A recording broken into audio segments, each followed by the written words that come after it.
Hey guys, welcome to the Behavior Techs Anonymous podcast. I am your host, Miss Ashley, and I'm a behavior tech. Let's reinforce some of my behaviors.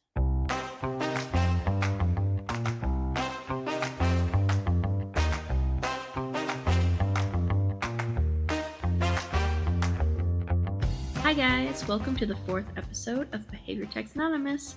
I am your sponsor, Miss Ashley, and today we're going to get you bums a job. So let's assume at this point that you have gotten certified. Congratulations, but now you need a job.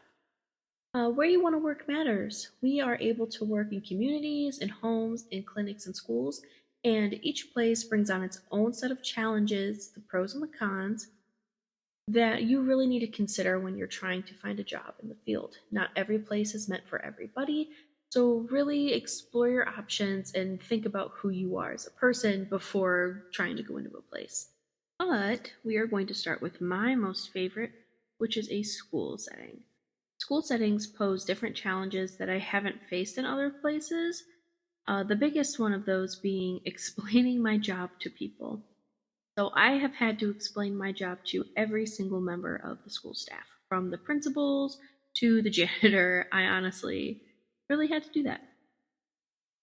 A lot of people don't really understand what our job is, especially if you're coming into a school district that has never heard of ABA or has never had anybody do any kind of behavioral interventions for them. They don't know what we are or what we do. They kind of understand the behavior analysts, but for the behavior technicians, they are confused. They think that we are paraprofessionals, which maybe some of you are, which is fine, that's great. But at the time, I was not. I was hired in through the Educational Service Center and then placed in this specific school district. And they had no idea what I was and what I wasn't. And my job was to specifically be a behavior technician, not a paraprofessional. I wasn't a one-on-one. Well, not really. I started off as kind of like a one-on-one, but anyway. I had to explain to a lot of people what I was, and it really upset people that I wasn't what they wanted me to be for a while. I had teachers be really angry with me. I had school staff saying really nasty things about me. I heard rumors going on about me. And it wasn't just in one school. I was in multiple different schools throughout this district. And it happened in every single one of them. Because everybody's already stressed out. And I don't want to be like, oh, it's okay that they were rude and mean to me, blah, blah, blah, blah. No, I don't want to say that because it wasn't okay. However, I do kind of understand where they were coming from. It was a really low income school district. All the teachers had a lot of heart and they cared a lot, but it was very frustrating for them to have another person come in and tell them that they needed to do something when they were already stretched so thin. So they didn't know what I was. I had them try to get me to do paraprofessional stuff that I wasn't supposed to be doing, like the schoolwork with them and following them around all day and just kind of policing the child, I guess, instead of helping them behaviorally and teaching the educators how to kind of build that trust in between them and the client that I had. I was a one-on-one, like I said in the beginning when I first started, and the thing about being in a school is that your client can come and go. And what I mean by that is the district that I was in specifically, they would be there one day and then all of a sudden they would have been removed by the parent. Like they moved, there was no warning, there was no nothing. Like they were literally there one day and then gone the next. And I was like, okay. So then I would be assigned a different one and then a different one and again and again. And I'm sure that different school districts are different, that doesn't always happen. But that's my experience. That's what just kept happening. It happened honestly like 3 or 4 times before we decided to kind of switch up what I was doing. So then I became a behavior technician for multiple classrooms and multiple children. And what I would do is they were all in the same vicinity, so in the same little hallway. Honestly, we would make a square between the classrooms. It was 5 feet between each of them. And I had clients in all of them, and I would kind of go in and I would check and I would teach the teachers how to do the behavioral interventions, just like how to use the token board and a class-wide system that the behavior analyst had set in place. And it honestly went really well. I had a really good experience with that. We also did a lot of experimenting with the whole classroom thing because I was new at a school, my behavior analyst was new at the school. So we both kind of worked together to kind of figure out how to do school environments. And by the way, not all of my clients were on the autism spectrum. I had clients that were ODD, ADHD, ADD, ED, and every single one of those teachers was TIRED. Let me tell you, they were exhausted at the end of their rope, which is sad. But in the school, I was able to help some of them, which made me happy at least. I'm sure it made them happy, but I don't know. So, some cons of working in the school is that a lot of people don't understand what we're doing there, why we're there, or what we are even capable of doing. They also don't know or understand ABA. They've never heard of it. When they Google it, obviously they see like the horrible ABA pasts of people being abused and manipulated and all these horrible, terrible, awful things. So then they think that we are also horrible, terrible, and awful. Another con is that we don't really get to meet and see the families too much. I know that I met my clients' families just like a handful of times, which I guess is fine, but you don't really get to build a relationship with them. So if something then happens, you're like, well, who was the stranger? Why were they with them? What was going on? And you're like, okay, well, I have met you before, but, and you have to go through the whole thing of who you are and what you're doing and why you're working with their child and blah, blah, blah, blah, blah. And hopefully you have a really good behavior analyst working with you that will kind of step in and kind of protect you from all that. There's a lot of repeating in a school system. Well, there was for me. Like, no, this is what I am, this is what I'm doing, this is blah, blah, blah. Anyway, another con of working in a school would be the elopers, and eloping means to run away. So it's one of my least favorite things. I am notoriously not fast. A lot of people near and dear to me refer to me as moving at the speed of zero, and they're not wrong. I do just kind of weeble wobble about. However, in a school system, you have to make sure that you wear your tennis shoes because these kids want to run out of the classroom and they want to leave it. If you're lucky, the kids will just go and they'll run and they'll hide somewhere in the school.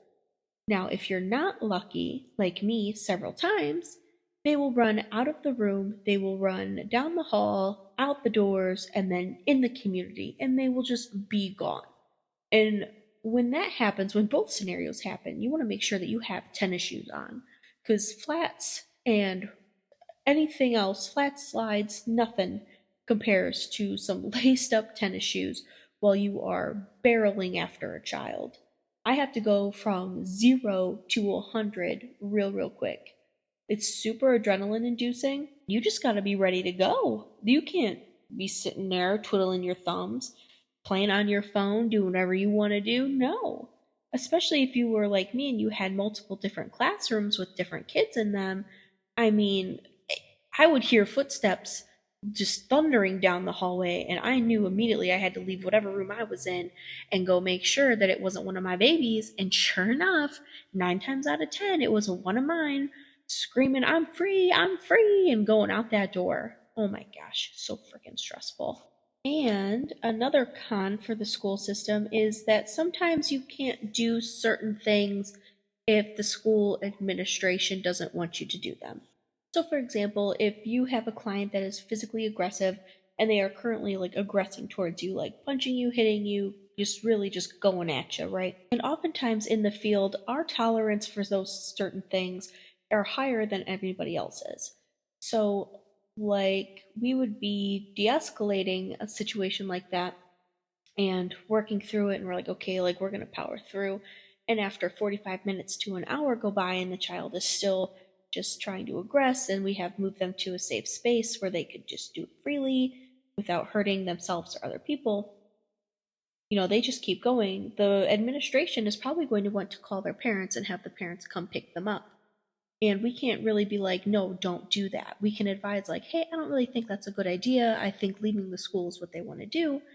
But overall, like, the principals are in charge of the school. And what they do, what they say goes. It's their school. Even if they're not your direct boss, you still want to make sure that you respect their wishes. It can be really frustrating at times because it's like, okay, well, I know what the BIP says and I have to follow it. They don't necessarily have to follow it. It's not a legally binding document like the IEP is. However, it's more of like a suggestion of this would be beneficial if we did this or that. And it's not always feasible in a school, which sucks. But it is what it is. So now let's talk about the pros of being in a school.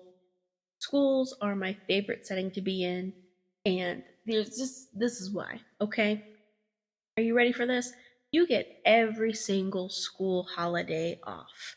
Thanksgiving, winter break, spring break, Memorial Day, random little days in between, okay? And the most important one that you get off, and I don't know if it's everywhere, but I get it paid, summer vacation. I get a whole summer vacation off and paid for. Okay? It is amazing. It is beautiful. It has helped with a lot of burnout on my end. I'm able to have a life. I'm able to go out there and get hobbies and take little fun, little bitty classes like a pottery class and how to collect wild herbs. Okay? It is the best. I cannot recommend it enough. It is the absolute best thing I ever did for myself was getting a job in a school. Not to mention, I'm more of a morning person, so being able to go in at like 7:30 is not a big deal for me because I get to leave at 3:30, between 3 and 3:30 almost every day. Most days. And the most days that I don't get to do that, guess what? I'm leaving at like 2 or 2:30. 2 or 2:30 every single day. And I get paid a salary. And I get health insurance and dental and vision, and it's great. Whenever anybody asks me like point blank, like, oh, where do you think I should work? I'm a behavior technician, where do you think I should work? I'm like, a school system. You gotta go to the school system. Well, actually, let me rephrase that. If they're an experienced behavior technician, newbies should probably not go into school system. It's very stressful, especially if you're brand new and you're not really sure what's going on. I've seen it happen a million times, but if you are experienced, I suggest the schools. I really highly suggest the schools. Another thing that I really like about the schools is that I had my behavior analyst in the same building as me every single day. Now, that's not the norm for a lot of places. Sometimes there's only one behavior analyst for an entire district, and there might be multiple different behavior technicians needing support. I was blessed this last school year into having one behavior analyst in one school with me 24/7. I had a lot of support. I learned a lot, and I really felt like I was like part of a team and making a difference. So I'm really grateful for that. But prior to that, I had been kind of isolated.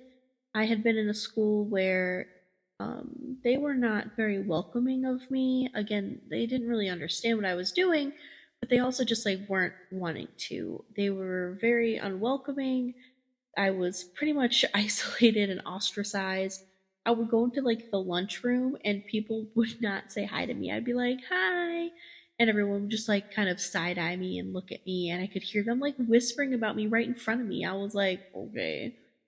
And eventually I just like went to go like eat out in my car because I don't want to make anybody uncomfortable with my presence just because of my job.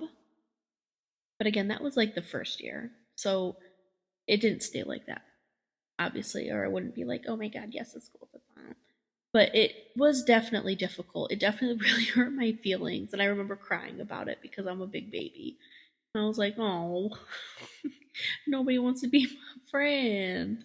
But after that year, everything got better, and it was really nice. I really appreciate everything that had happened the year after that. All right, so the school system, main things to take away, some cons. People will judge you, they don't understand you, they don't know what's going on. The pros, summer's off. That's it. That should be enough to convince you. Anyway, all right. So now we're going to move on to the community setting. So what my understanding of the community setting for most people is that it's for older adults on the spectrum, mostly. Like you can do other things with it, which is where I have the experience with it. But I know that most people who have gone out into the community work with older people who have special needs. Not me though. Most of the time when I was in the community, I was with younger children. And we went to the dentist, we went to the doctor's office, we went and got our hair cut, we went to the restaurant, we went to a park, we went just walking on a sidewalk. And all those settings were really detrimental to them being able to become more independent. And hopefully in the future, they'll be able to do all of those things without any form of assistance, which is ultimately the main goal when we do things like that. I had one client where, we were walking on the sidewalk mostly because whenever they would go out with their family, they would just randomly decide to dart out into the road or run so far down the sidewalk that they would just be gone. And, they were terrified that something would happen and they would end up getting kidnapped because that's a very real possibility. So I would go and I walked with the client at first with their mother, and we worked on, stopping at the crosswalk. Worked on looking both ways, and most importantly, we worked on staying with mom, which was also kind of difficult, only because not only were they to stay with mom, but they were to stay with mom without holding on to mom. But we figured it out, we did it, and the client was successful in walking down to the corner store without mom, which I am sure gave both of them a sense of independence, because before they could not go anywhere without one another. And now they're able to. And you're welcome if you're out there listening. I did that. You're welcome. So, the most stressful place I've ever had to take somebody was to the dentist. I've never known anybody to really like going to the dentist anyway, but this client really hated the dentist. And we had did some desensitizing at home, like with an electric toothbrush and brushing their teeth and all this other fun things. Like I even dressed up like a dentist. Okay, I was prepared, the client was great, we were all ready to go. So we get to this dentist who is supposed to have experience with people with special needs, and they just seemed really out of their element. They were already stressed out and asking me a billion questions that the the caregiver, had already told them. But they kept looking at me and asking me, and I was like, yeah, let's just move on. Let's just get through this, Mr. Dentist. And he was just like, okay, okay, okay, okay. So he was going, and then he decided, I don't know what he was thinking, but he just started singing this song, but it was really high pitched and weird. It was like Wheels on the Bus, but he was yelling it, and it scared the client because obviously that's terrifying. It would scare me too. If you were just drilling on my face and then you're just wheels on the bus go round and round. Oh, my poor baby just started screaming and crying and kicking, and the dentist was like, "Oh, I don't know if we can finish. I don't know if we can finish. She's you gotta stop her. You gotta stop them. You gotta stop them." And we were like, "Okay, relax." So me and the caregiver took them out of the dentist, and they calmed down and everything. And then we brought them back in, and the dentist was like, "So, we're unable to continue today. You can make another appointment to bring them in again next week or the week after.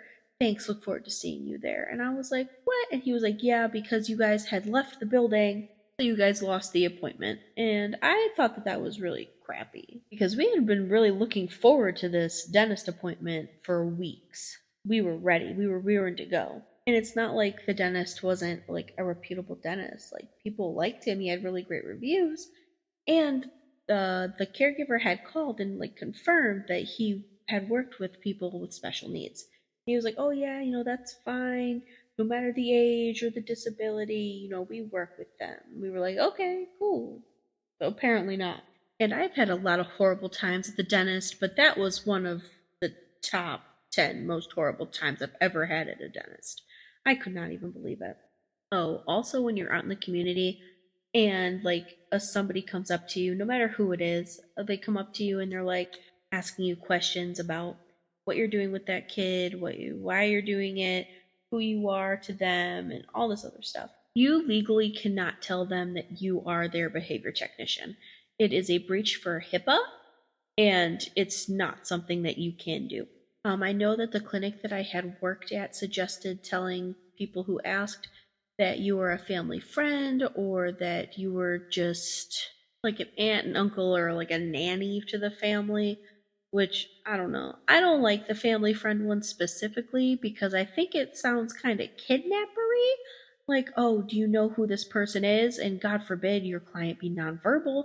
and are just like looking at this person like, oh my gosh, they're kidnapping this kid, and all of a sudden you're an inspiration for an SVU episode, and the cops are called and they're all coming after you, and you have to explain who you are to the police so they don't arrest you and press charges for kidnapping or attempted kidnapping, and it just sounds horrible to me. Now that has never happened to me, but it is something that somebody told me could happen, and I was like, oh my god, why are we even doing it? I know why we're doing it. I know that it's beneficial, but still, like, I don't want to face kidnapping charges because I can't tell them that I'm a behavior technician. You know what I'm saying? Like, no, that's awful.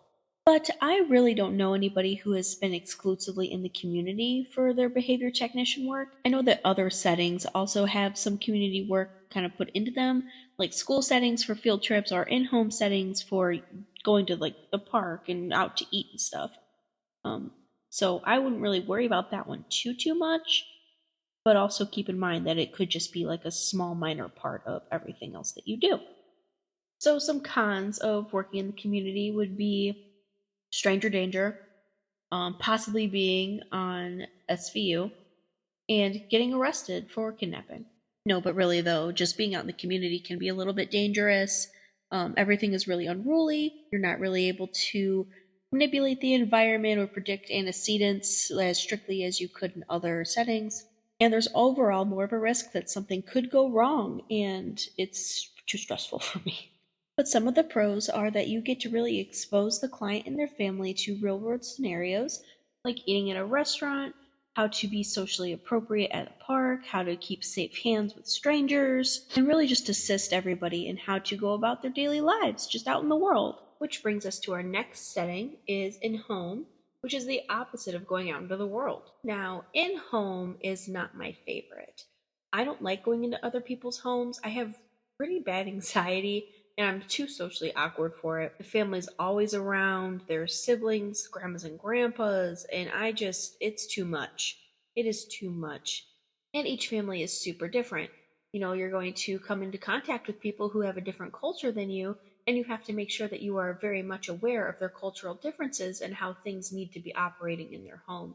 Such as if I'm going somewhere and I know that women need to be dressed more modestly, I will really try to make sure that I don't wear anything that's going to offend them, like pants. If they're in a household where, women need to be wearing skirts and stockings, I will do my best to try and meet that requirement for them because I don't want them to feel uncomfortable and I don't want them to feel like I'm trying to influence their child in any which way. I'm just trying to go in there and do my job and I don't want to cause any unneeded stress. I know that some people have a real issue with that they want to wear whatever they want to wear, and that some people have their own cultures where they can't wear or do certain things. And I think that it's just really important that when you are working in an in-home setting, that you just are aware of that and that people are going to be different from you and expect different things from you and how you act and how you dress and how you present yourself, which could become another barrier because, some cultures women are not respected on the same level as men. So then I've had issues speaking with fathers because they don't respect me as a woman because I'm a woman and my opinion to them does not matter. However, if a male presence was around, they would listen to them even if they said the same thing that I did, which drives me crazy, honestly. And is it right? Maybe not. Is it their culture? Yes. Is it our place to judge somebody else's culture while in their own home? No. No, it's not. Now, that being said, just because we are in somebody's home does not mean that they get to abuse us.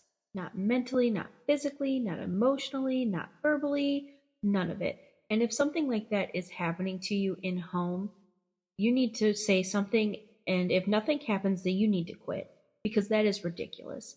You are a person, you are not a thing. And just because they are paying for your services in the household does not mean that they get to treat you however they want to treat you. When I was freshly starting out as a behavior technician, I was put in multiple different homes. And one of those homes had a caregiver in them that was just so rude to me. And I was just taking it. I thought, this is just part of the job. This is what I signed up for. It's something I just have to do. And I was trying to be a great behavior tech. I was trying to have great customer service. I didn't want to represent the company in a bad light. I didn't want to represent myself in a bad light. But this person was not kind to me at all. They were attacking everything that I was doing. They started taunting me almost.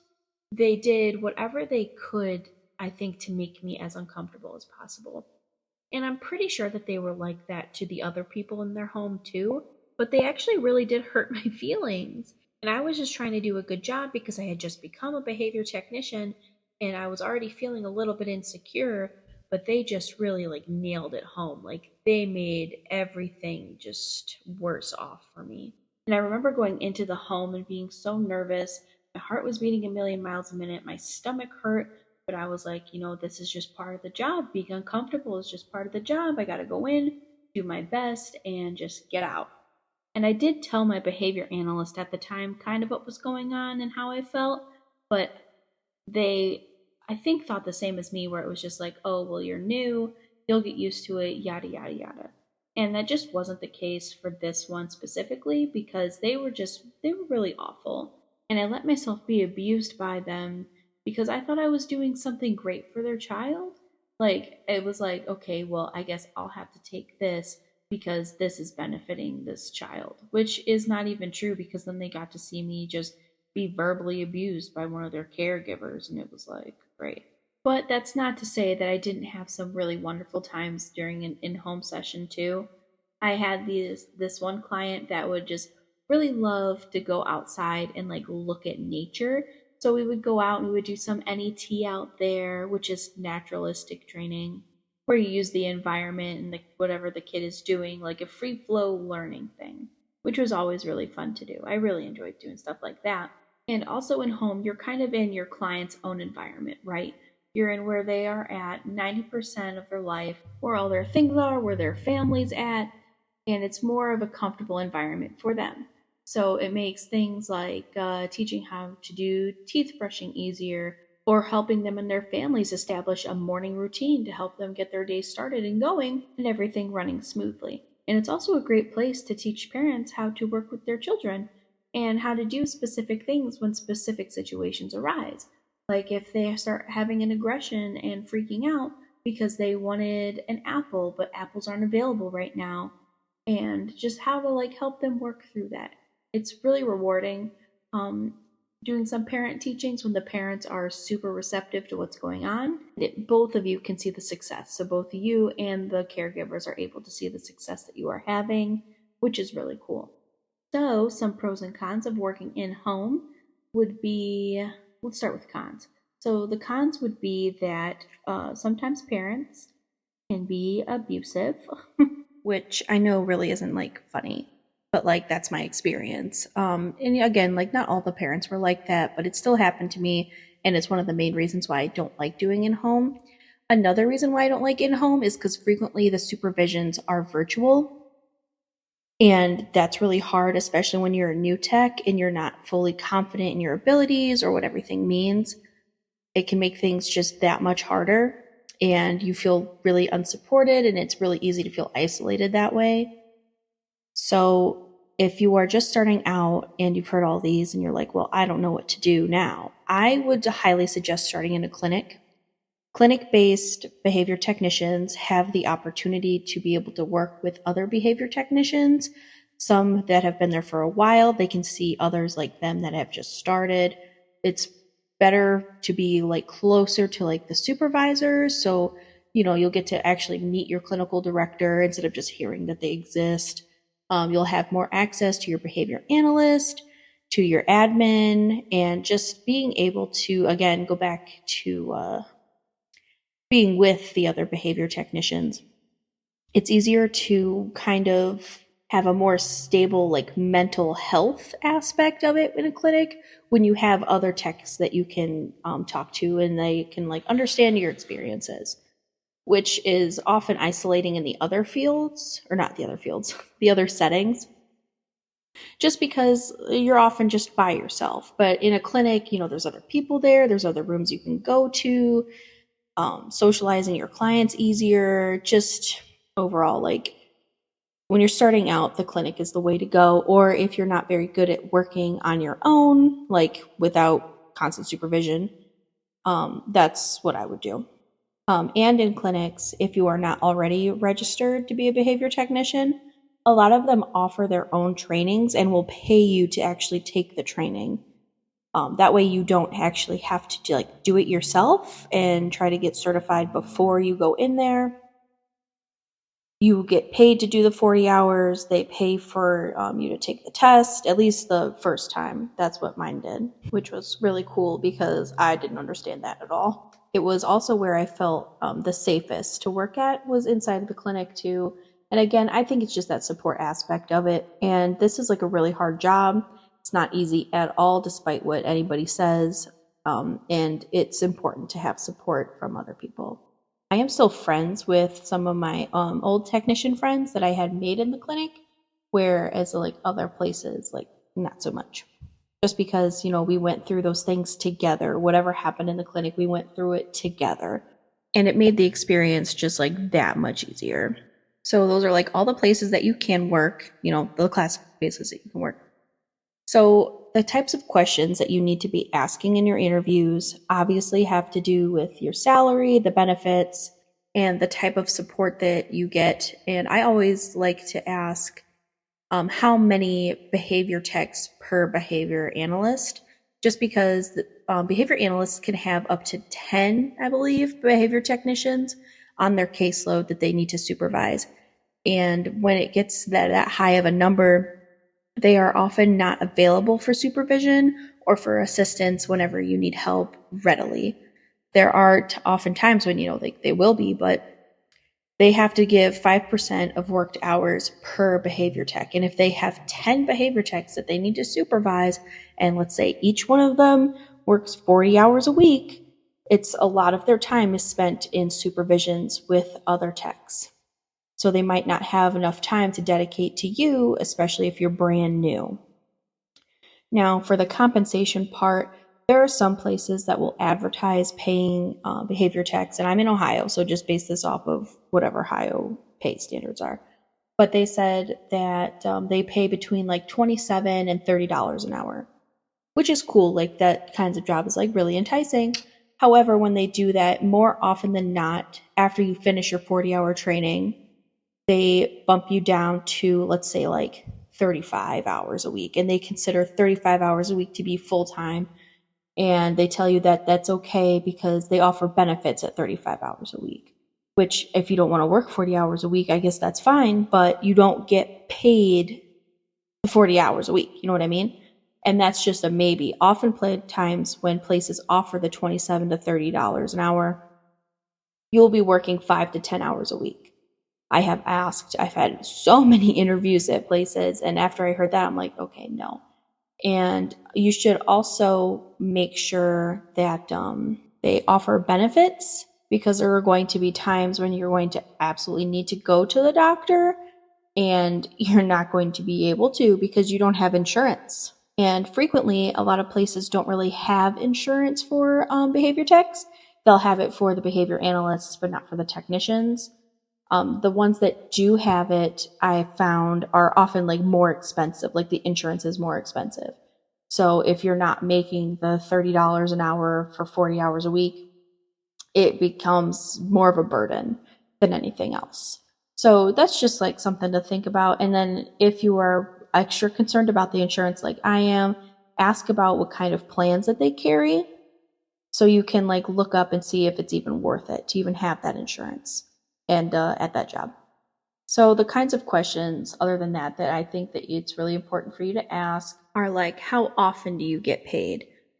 Some places pay monthly, which is horrible. I've had to be paid monthly before, and it's just not great. A lot of places pay bi-weekly. Right now at the school, I get paid whenever the teachers get paid, which is on the 15th and the last day of the month. So either the 30th or the 31st. So you just want to make sure you clarify that. And then, if you choose to do in-home therapy, make sure that you're asking about like drive time and if they offer distance and mileage and stuff like that, because you are putting wear and tear on your car, which is not something that I thought about when I was doing in-home, was how much gas and how much mileage I was actually putting on my car. And I had to kind of like fight a little bit for the mileage pay. And then I like to be a little bit extra in my interviews, especially now that I've developed this passion for helping behavior technicians. And I've been asking them, like, what do they do for moral support, or like boost morale, or things that they do to make behavior technicians feel comfortable and part of the team and invited. And like I'll get things like, a taco party, or like we had a food truck come in, and that's cool. Those are cool things. However, like the situations and circumstances they had it set up, like they had it go to like a central location, and if the techs were available, they were able to go to that location to get food, and the job was like half in home, half in clinic. So if you happen to be in home instead of like in the clinic that day, and the food truck was like at the clinic, like you had to leave the home, drive all the way to the clinic to get your free food, and then drive all the way back and hope that you got back in time for like your break to be over and for you to restart your session. And that really sucked. I hated that very much because I was the person that had to drive from in home to a clinic one time, and it's just not fun. And other places that I've asked have adopted like the same thing, and I get where they're coming from, but it doesn't work. It sucks for other people. Sorry. Anyway, there's like 100 billion questions that I could think of for you guys to say and ask for in these interviews. But I'm just going to leave you guys with this last one, which would be to ask about materials. Some places want you to supply your own materials. So a little baggie that you fill with like your own reinforcers, and you don't get like compensated for like anything else that you like get for the job. Don't take that job because you are working. You should not have to pay money to do your own job. You're not running your own business. You're working for somebody else. You shouldn't have to pay for your own materials. And they try to get you by telling you that you can have like a tax write-off for it, but that's not okay. It's not okay. Don't do that. Don't work at that job because they don't value you. They don't value your time. They don't value your money. Like, don't do that. But if you would like a list of more questions that you should probably ask during your little RBT interviews, you can look up my Facebook Behavior Techs Anonymous group that is just for behavior technicians. And then you can also go on my Instagram. I will be uploading stuff there for Behavior Techs Anonymous. And if you would like some advice or specifics on what you would like to say or ask during your interviews, you can go ahead and you can email me at hello@behaviortechsanonymous.com, HELLO@behaviortechsanonymous.com. Thank you so much for coming to this meeting. I hope that it was helpful. Please feel free to like and share this podcast, and I look forward to seeing you guys at the next Behavior Techs Anonymous meeting.